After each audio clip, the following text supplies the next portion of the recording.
Welcome to the Python list tutorial. In this guide, we'll explore the fundamentals of working with lists in Python. To begin, let's create a list. Imagine we have a list of fruits: apples, oranges, mangoes, and avocados. To represent this in Python, we'll type the following. Fruits equals apple, orange, mango, avocado. Now let's print out the list. To print it, we type print fruits. Then we run our program. You can see the list is printed out in the terminal. To print only the items in our list, we can iterate them. To iterate through elements of a list, we can use a for loop. So let's type for fruit in fruits, print fruit.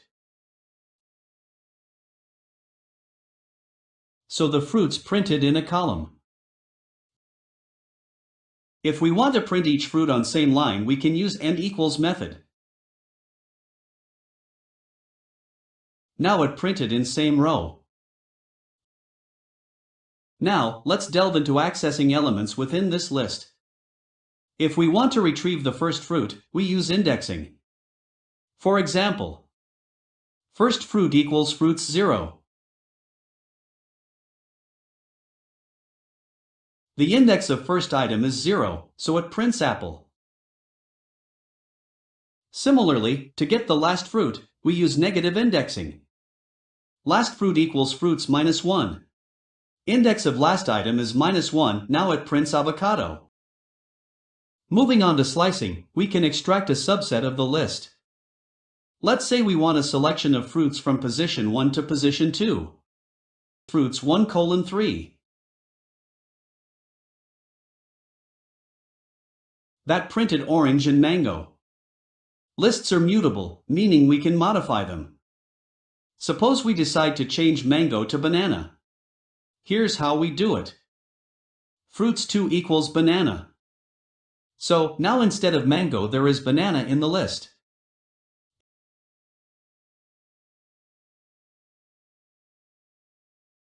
Expanding our list is easy. We can add a single element, like grape, using the append method. Fruits.append grape.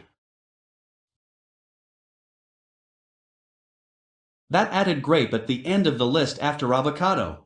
Alternatively, we can extend the list with multiple elements, such as kiwi and pineapple. New fruits equals kiwi, pineapple.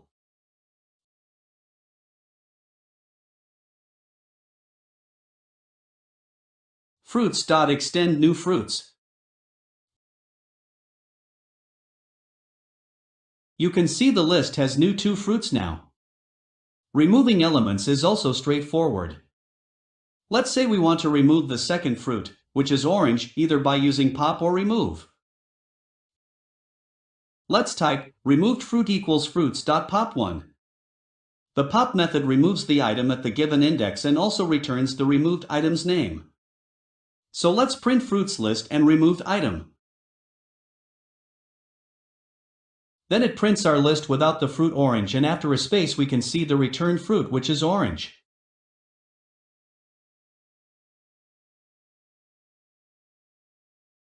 The next method is remove method. Fruits.remove orange. It also removes the orange and prints our list like in the pop method. To check if a specific fruit, let's say mango, is in our list, we use the in operator. If it's present, we print a message confirming its existence, otherwise, we print a message stating it's not found. I believe you're familiar with if statements. I will do a video about if else statements in the future, so stay tuned to my channel. We use fstring to print out our variable named searched fruit inside a string.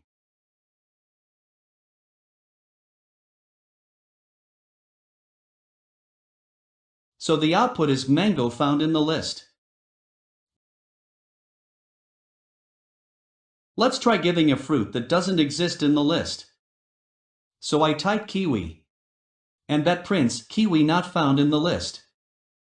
Sorting and reversing the list are common operations.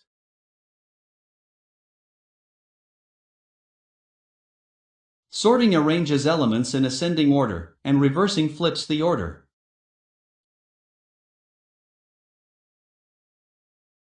So, sorting prints apple, avocado, mango, and orange.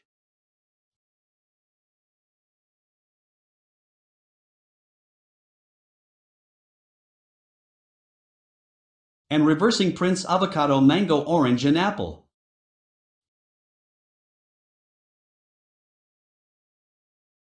Lastly, finding the length of the list is simple. We use the len function to get the total number of fruits in our list. In this case, the fruits list has 4 items. Hope you got a fair understanding of Python lists.